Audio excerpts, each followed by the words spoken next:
Olá pessoal, bem-vindos à nossa série Nisso Cremos. O meu nome é Andreu Monteiro e eu exerço o Ministério Pastoral na Igreja Ministério Bíblico Ivoti. E o tema de hoje que nós temos para pensar sobre fé cristã, aquilo que acreditamos e cremos, é a Trindade. E quando pensamos na Trindade, nós estamos falando do Deus o qual nós servimos. E primeiramente eu gostaria de considerar algo importante com vocês. Que quando nós falamos em Trindade, nós estamos falando que nós servimos a um único Deus. E a palavra de Deus nos deixa isso muito claro dentro da fé cristã. Tem um texto muito importante para nós como cristãos, olhando para as Sagradas Escrituras, que é esse texto de Deuteronômio 6, versículo 4 a 6. E esse texto diz assim: Ouve, Israel, o Senhor nosso Deus é o único Senhor. Amarás, pois, o Senhor teu Deus de todo o teu coração e de toda a tua alma e de todas as tuas forças, e estas palavras que hoje te ordeno estarão no teu coração.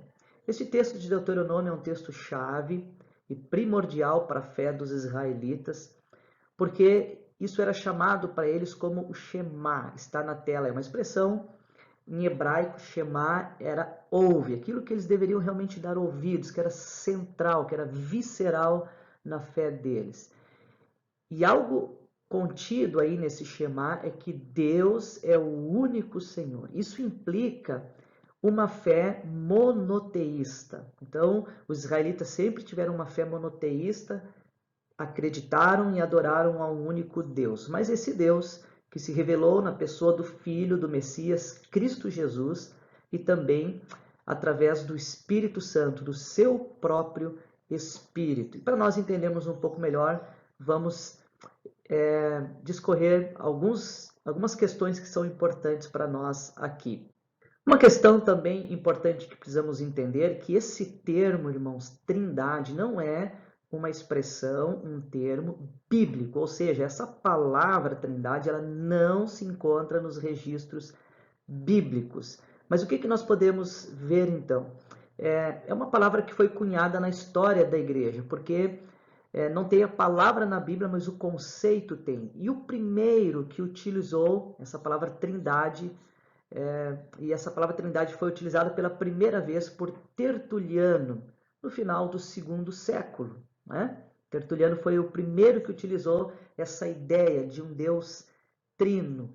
E é importante também nós entendermos o pano de fundo, o porquê que essa palavra Trindade foi importante, aonde que houve uma definição da pessoa da Trindade. Por quê? O que estava por trás deste cenário? E o que estava por trás de um cenário histórico, e muitas das definições da fé cristã, elas aconteceram porque existia um fundo histórico de ensinamentos falsos, de heresias, que estavam colocando a igreja, muitas vezes, em perigo com os seus falsos ensinamentos. As filosofias seculares, gregas, gnósticas, isso estava acontecendo. Então, houve a necessidade de se estabelecer um conceito do quem é Deus, e principalmente na pessoa trina do Deus que nós servimos. Naquela época existiram três questões importantes que nós podemos considerar, né? A primeira delas foi o modalismo. O modalismo tem a ideia de que Deus desempenhou três papéis diferentes, ou seja, que Deus tinha três modos diferentes de se manifestar. Isso veio através de um pregador chamado Sabélio, que viveu em Roma. Ou seja, Deus é como se fosse uma única pessoa que, em algum momento, ele desempenha um papel de pai, num outro momento, ele desempenha um papel de marido, e num outro momento, ele desempenha um papel de trabalhador lá fora. Ou seja, mas é a mesma pessoa, mas desempenha três papéis diferentes. Três modos diferentes de nós enxergarmos Deus. Isso era um modalismo. E a Bíblia não nos ensina isso. Também existiu o arianismo. E o que o arianismo ensinou? Que Jesus ele foi criado por Deus. Veja que heresia terrível.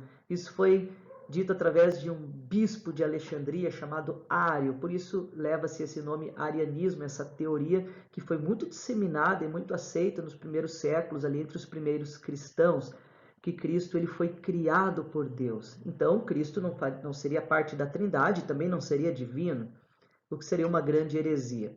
Também, outra questão importante que surgiu e outra teoria foi o subordinacionismo. O que era o subordinacionismo? Que, ok, alguns entendiam, tudo bem, Jesus não foi criado, ele sempre foi eterno, ele existiu desde sempre, mas ele era subordinado, ele estava numa categoria abaixo do Pai. Então, isso traria grandes problemas, entender que Jesus também é Deus, mas Jesus seria inferior a Deus, né? E também, por último, uma outra heresia que surgiu na época foi o adocianismo. E essa palavra adocianismo vem de adoção, de adotar. Então, o adocianismo entendia que Cristo foi adotado por Deus. Isso aconteceu no seu batismo, segundo o adocianismo, né? Quando Jesus foi batizado e veio aquela pomba, o Espírito de Deus sobre Jesus ali, ele foi adotado como filho, mas antes ele não era. Vejam que essas quatro concepções geraram muitos problemas na igreja cristã nos primeiros séculos. Era necessário, então, uma intervenção divina através da sua própria igreja, de líderes, de pastores, para que acontecesse uma definição clara de quem é Deus, de forma trina, revelado nas Santas Escrituras. Então, meus irmãos, a doutrina da Trindade, ela foi definida. E quando ela foi definida? Ela foi definida através de concílios. Não foi apenas um, foi uma vasta discussão de muitos líderes espalhados pelo mundo da época que se reuniram, pastores, e eles discutiram esse assunto, avaliaram à luz das Escrituras esse assunto, e ali em Nicéia aconteceu o primeiro concílio, né, em 325 depois de Cristo, depois em Constantinopla em 381. Foram os dois concílios mais importantes onde se definiu a Trindade, como que nós somos monoteístas servindo ao único Deus e como esse Deus ele é trino. Um dos personagens que eu gosto muito, eu quero só destacar para vocês, foi Atanásio. Existe inclusive o credo de Atanásio. Atanásio foi um personagem que lutou demais, meus irmãos, para que essa definição trinitária protegesse a igreja e protegesse a fé cristã. O credo de Atanásio ele foi muito importante. Deus usou homens como Atanásio, que dedicaram suas vidas para preservar uma verdade das Santas Escrituras. Atanásio, por exemplo, foi perseguido com 5 exílios e sofrendo 17 anos de fuga e esconderijos para salvar a igreja do intelectualismo pagão e das filosofias gnósticas. Deus usou muito Atanásio e que bênção que Deus usou homens corajosos que gastaram suas vidas defendendo as verdades do Senhor para que hoje nós pudéssemos também com tranquilidade desfrutarmos daquilo que nós cremos de um Deus trino e a igreja tem isso estabelecido muito claramente. Então, meus irmãos, como que nós cremos? Aqui está uma definição do que cremos. O que cremos? Acompanhe comigo. Cremos em um só Deus. Lembra do Shema de Deuteronômio? Um só Deus. Nós temos uma fé monoteísta. Mas um só Deus que subsiste eternamente em 3 pessoas distintas. E essas 3 pessoas distintas, deixa eu só fazer uma pausa aqui. Mateus capítulo 3, você tem a referência um pouco mais para baixo da definição. Versículo 16 e 17, nós temos aquela cena do batismo de Jesus. Isso é uma das provas contundentes da Trindade, que ali nós temos as 3 pessoas da Trindade na mesma cena. Jesus está sendo batizado. O Espírito vem sobre Jesus na forma de uma pomba. E uma voz do céu, que é a voz do Pai, está dizendo: este é o meu Filho amado, no qual eu tenho prazer. Então nós temos aqui as 3 pessoas da Trindade na mesma cena, no mesmo grau de importância. O Deus trino se manifestando não apenas de 3 maneiras, modos diferentes, como diz o modalismo, mas são 3 pessoas totalmente distintas, que são plenamente divinas, coeternas. É isso que segue dizendo a nossa definição de Trindade, né? Que são 3 pessoas distintas, Pai, Filho e Espírito Santo. Coeterno no seu ser. Isso combate o arianismo, né? Jesus sempre foi eterno e não foi criado. Também segue a sentença dizendo coidêntico na sua essência. Então, Jesus ele não é subordinado, adotado, eles são coidênticos, são plenamente divinos, são coigual no seu poder e glória, possuindo os mesmos atributos e perfeições. Que maravilha! Os três, Deus Pai, Deus Filho, Deus Espírito, são coiguais no seu poder e glória, possuindo os mesmos atributos e perfeições. Isso tem implicações claras para nós, meus irmãos.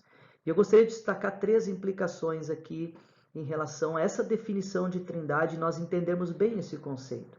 Porque implicações do tipo, quando nós pecamos contra quem? Nós pecamos contra a trindade, não é contra apenas uma pessoa da trindade. A nossa redenção, ela foi nos dada por quem? A redenção, ela é um trabalho trinitário. A trindade resolveu resgatar e salvar o homem. O Deus Pai, o Deus Filho e o Deus Espírito trabalharam na trindade. Por exemplo, o texto que você tem aí também na tela, Hebreus, capítulo 9, versículo 14, que vai dizer que é pelo Espírito de Deus que Jesus derramou o sangue na cruz para satisfazer o Pai. Olha o plano de redenção sendo executado pela Trindade. A nossa redenção foi um trabalho da Trindade. E uma terceira implicação é a nossa adoração é devida a quem? A nossa adoração é devida às 3 pessoas da Trindade. Quando pecamos contra a Trindade. Foi a Trindade quem nos resgatou e a nossa adoração é devida à Trindade. É importante nós entendermos o monoteísmo nesse sentido de um Deus trino e todas as suas implicações.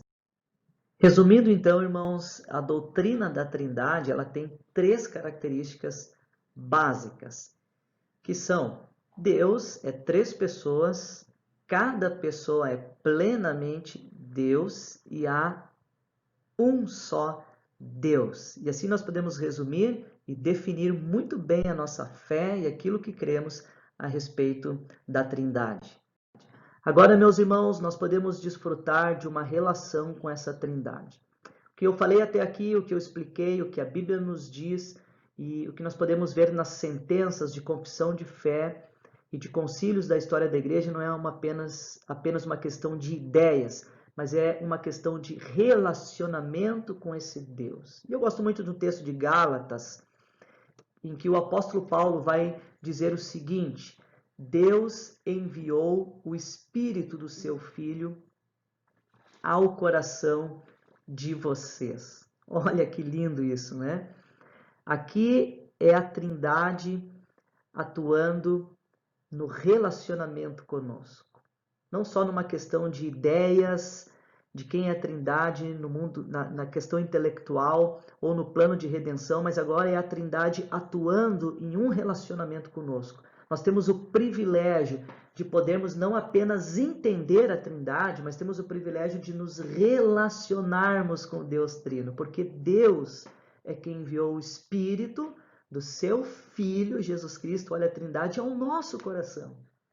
Nós desfrutamos da Trindade e nós podemos devolver isso clamando com os nossos lábios, Abba, Pai. A Trindade trabalha para que nós tenhamos um relacionamento com ela mesma, com o Pai.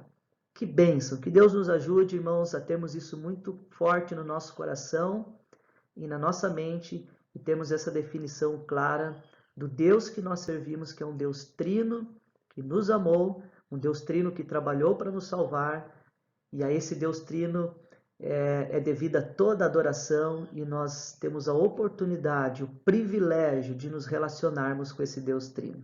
Que Deus te abençoe e que nós possamos nos ver no próximo tópico da nossa série Nisto Cremos. Amém? Até mais!